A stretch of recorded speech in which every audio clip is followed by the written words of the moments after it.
All right, here we are talking with JC and Dustin about the year's worst movie, Midsommar.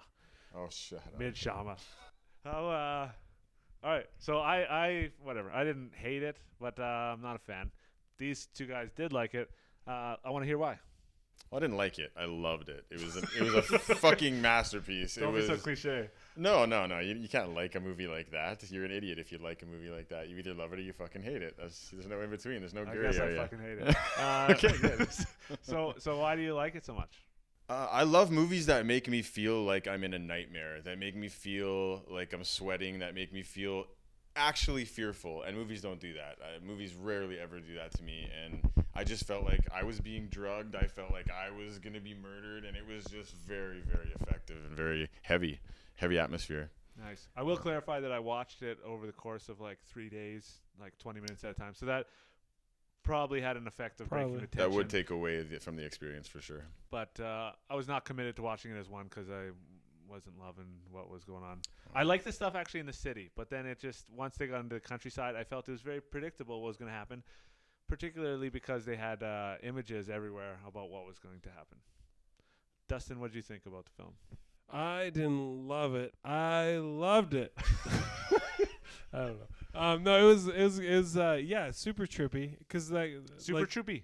Like super trippy. Oh, trippy. It makes you feel like you're high type of thing. Right. And oftentimes really good horror films will make me do this.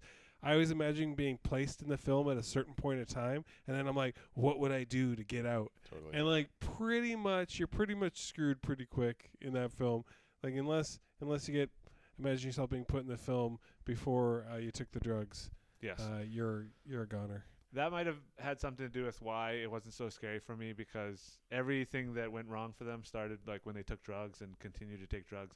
And I don't take drugs. So I knew that like in my version of like me being in the story, it'd just be like, no, I'm good. And then I see how crazy shit is and I left. You know what I mean? So this is just a big don't do drugs advertisement. Yeah. This is put out by Dare. That's a good conspiracy theory. Yeah, it's a sequel to Reefer Madness. Yeah. More propaganda. Awesome. So Midsommar, do you feel like it's like a cutting edge horror film, or where do you feel it lines up in the canon of horror films? And also, what makes a good horror film? What's like the requirements? Well, I think that Midsommar was reminiscent but not derivative of Wicker Man, which is from the 70s. And The Wicker Man's amazing in so many ways, but I feel Midsommar even better than that, just because I didn't feel very terrified in Wicker Man, even though it was a phenomenal movie. But I just think it was a step up, and production design was just through the roof, and it really made me believe that this was going on, and that it was really strange, and that you don't see stuff like that every day. Movies like that aren't made all the time, and Ari Aster is just a phenomenal filmmaker, so it was something else. Hereditary for sure. was insane. Oh, loved it so much. Yeah, it was one of those movies I started watching, because sometimes I'll just watch 2 minutes of a Netflix movie, and then you'll go to bed, and then I stayed up and watched the whole thing. I couldn't stop. Right. I was trying to shut it off, just couldn't. And that's awesome when a movie pulls you in like that, and it's like, okay, I can't go to bed. I don't care about work tomorrow. So is this guy the best in the game right now for like whatever he makes next? You're going to be highly anticipating. Oh yeah, I'm gonna go whatever. Yeah. He does next. Yeah. I don't think he's the best, but he's definitely one of the best, along with Panos Cosmatos and a lot of other up and coming directors that are very new to the game. Okay, so what makes a good horror movie? Like what would be like the ideal horror movie? Like, is there the perfect horror movie, or what would be an example? That's completely subjective, but to me, as long as I'm entertained and something grips me, like you said earlier, that's the beginning of what could potentially be a great horror movie. Yeah, and I'm not really like a fan of gore. Like I'm not like. Yeah, I was a Bushman myself. That's good. You're a Bushman. I prefer shaved, actually, but I'm not familiar with his work. It's pronounced Chavez. Right. Sorry, Chavez. Julio Cesar Chavez. Yeah. So. You were saying? Putin?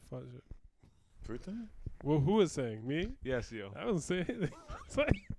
You were saying earlier that all movies are bullshit. Which was an interesting phrase to hear from someone who watches a lot of movies and makes them and likes them. Yeah, it's like, wait a second, you're like a plumber in this movie, and then the next movie you're like a baker. Like, wait, what's up? Yeah, you're like, talking about actors. Yeah. I think what he's saying is you really have to suspend your belief to enjoy most movies, which is Oh, kind of the point, yeah, I was right? saying that. Yeah.